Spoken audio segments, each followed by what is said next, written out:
Hai sahabat angka dan data. Indonesia sukses menjadi tuan rumah KTT G20 tahun 2022. Pasti banyak di antara kita yang bertanya-tanya kan, apa aja sih hasil dari pertemuan G20 Indonesia yang dihadiri oleh para pemimpin dari 20 negara ini? Benarkah di dalam hasil KTT G20 Indonesia juga ada hasil akhir tentang sengketa Pulau Pasir yang juga di waktu yang bersamaan menjadi pro kontra antara Australia dengan masyarakat adat Indonesia? Inilah 5 hasil pertemuan KTT G20 Indonesia. Sebelum lanjut, pasti ada yang belum subscribe nih. Yuk, tekan tombol subscribe agar tidak ketinggalan informasi yang menarik dan gratis dari kami. 1. Seruan perang dihentikan. Hasil pertama dalam KTT G20 Indonesia ini ialah para pemimpin negara anggota G20 menyerukan untuk mengakhiri perang di Ukraina. Perang di Ukraina tak hanya menimbulkan korban yang banyak, namun juga telah berdampak buruk bagi perekonomian dunia.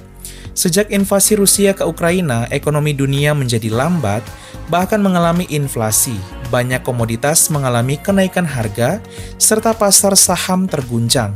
Itulah sebabnya dengan adanya KTT G20 ini sangat membantu negara-negara di dunia untuk berdialog menemukan solusi terbaik. Dan solusi terbaik itu berada di hasil poin pertama ini, yaitu menyerukan agar perang Rusia dan Ukraina dihentikan. 2. Terbentuknya dana pandemi. Di tengah pandemi yang masih melanda dan telah mengakibatkan ekonomi dunia mengalami krisis yang parah, para anggota G20 Indonesia akhirnya sepakat untuk membentuk dana pandemi. Dana pandemi ini sebenarnya sudah dicetuskan ketika G20 yang berlangsung di Italia tahun 2021 lalu, namun baru berhasil disepakati bersama dalam G20 Indonesia 2022. Dana pandemi saat ini telah terkumpul 1,5 miliar dolar Amerika Serikat dan diharapkan dapat membantu negara-negara anggota G20 untuk mencegah, mempersiapkan, dan menanggapi pandemi di masa depan dengan lebih baik. 3. Pembentukan dan operasionalisasi Resilient and Sustainability Trust. Inilah hasil pertemuan KTT G20 poin ketiga. Dengan adanya pembentukan Resilient and Sustainability Trust, diharapkan dapat membantu pembiayaan negara-negara anggota G20 yang menghadapi krisis. 4. Peluncuran Energy Transition Mechanism. Peluncuran ini diharapkan menjadi wadah bagi Indonesia untuk mempercepat transisi energi dan memperoleh komitmen dari Just Energy Transition Program sebesar 20 miliar dolar Amerika Serikat.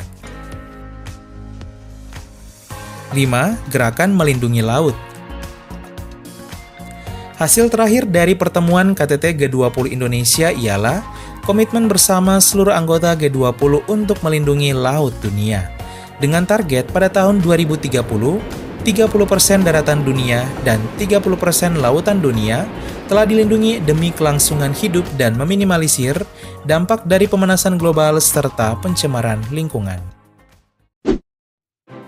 Sahabat angka dan data, itulah 5 hasil pertemuan KTT G20 Indonesia yang berlangsung di Bali. Semoga dengan adanya hasil pertemuan ini dapat semakin memajukan seluruh negara anggota G20, terlebih dapat membawa dampak besar bagi Indonesia.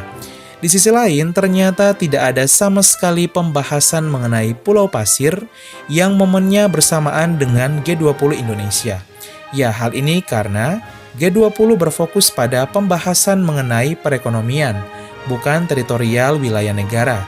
Yang pasti, Kementerian Luar Negeri Indonesia telah menegaskan bahwa Pulau Pasir bukan milik Indonesia, melainkan Australia. Sekian dan terima kasih. Halo, hai.